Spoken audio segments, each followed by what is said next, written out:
দিদির জন্মদিনে এটা কি হলো? তো চলো তোমাদেরকে শুরু থেকে বলি। Hello everyone, welcome back to my channel. আমি প্রিয়া। তোমরা সবাই কেমন আছো? আশা করছি সকলে খুব ভালো আছো, আর আমিও খুব ভালো আছি। তো আজকে ছিল আমার দিদির জন্মদিন, আর আমরা দুজন বেরিয়ে পড়েছিলাম সকাল সকাল।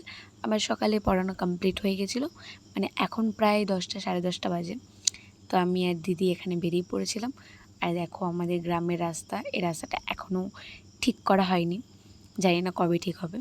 তো এখানে আজকে প্রচুর গরম লাগছিল। তো তারপরে আমরা প্রায় কাজের জায়গার সাইডেই পৌঁছে গেছিলাম, মানে যেখানে আমাদের কাজ আছে প্রায় পৌঁছে গেছিলাম। তো দেখো কল্যাণী শহর মানে খালি চারিদিকে সবুজের সবুজ। তারপরে আমার খুব গরম লাগছিল, খুব রোদ ছিল, তাই জন্যে আমি একটা স্কার্ফ ব্যাগে ছিল সেটা পেঁচিয়ে নিয়েছিলাম। আর এটা বলো তো কী? এটা হচ্ছে কল্যাণী মহাবিদ্যালয়। তো তোমরা কে কে এই মহাবিদ্যালয় চেনো আর এখান থেকে পড়াশোনা করেছো অবশ্যই আমাকে কমেন্ট করে জানিও। তো তারপরে তখন ট্রেনেরও টাইম হয়ে গেছিলো, তো ট্রেন ঢুকছিল, মানে ট্রেনটা সীমান্তের দিকে যাচ্ছিল। আর এটা হচ্ছে জওহরলাল নেহরু হসপিটাল, জেএনএম। তো তারপরে আমরা প্রায় অলমোস্ট পৌঁছে গেছিলাম আমাদের যেখানে কাজটা ছিল সেইখানটাতে। আর কল্যাণীর এই রাস্তাঘাট খুবই দারুণ লাগে আমার। তো তারপরে আমাদের কাজ কমপ্লিট হয়ে গেছিলো, তো বাবাও এখানে একটা কাজে এসেছিলো। তারপরে আমরা বাবার কাছে চলে গেছিলাম। তো এখানে আমরা কিছু খেয়ে নিচ্ছিলাম, মানে বাইরে এত গরম আর খুব খিদেও পেয়েছিলাম। তো আমরা একটুখানি দই খেয়েছিলাম আর ফ্রুটি নিয়ে নিয়েছিলাম। তারপরে বেরিয়ে পড়েছিলাম যে বাড়ি যাব বলে। তো আমরা এসেছিলাম হসপিটালের পেছন দিক দিয়ে, আর যাওয়ার সময় যাচ্ছি হসপিটালের সামনের দিক দিয়ে। তো তোমরা দেখতেই পাচ্ছ, মানে কল্যাণীতে চারিদিকে সবুজ আর সবুজ, মানে কোথাও এমন কোনো জায়গা নেই যে যেখানে গাছপালা নেই। দেখো, আর এই সাইডে ছিল হচ্ছে কালী মন্দির।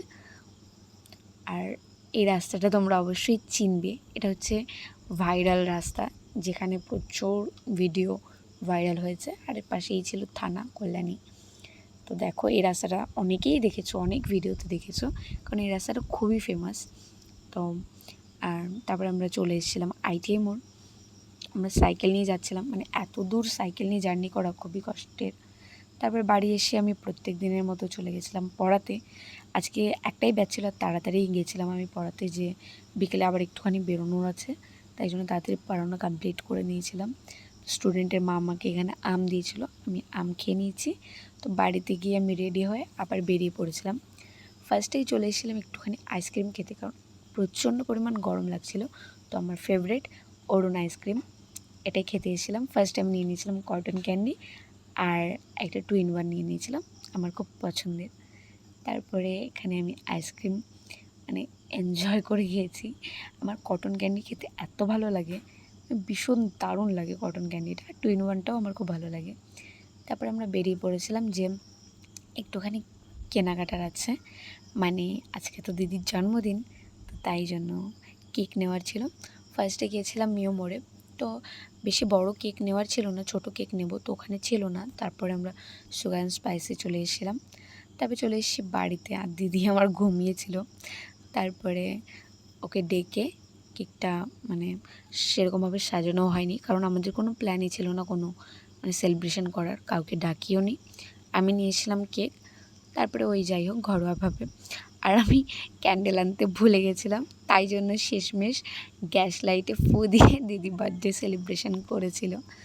তারপরে এখানে দিদি কেক কেটে নিচ্ছিল, আর তারপরে আমরা সবাই মিলে কেক খেয়ে নিয়েছিলাম। কেকটা যাই হোক টেস্টি ছিল, ভালো ছিল। তো দিদির জন্মদিনটা এইভাবেই কাটলো। তোমরা সবাই দিদিকে আশীর্বাদ করো। আজকের মতো এটুকুই, বাই।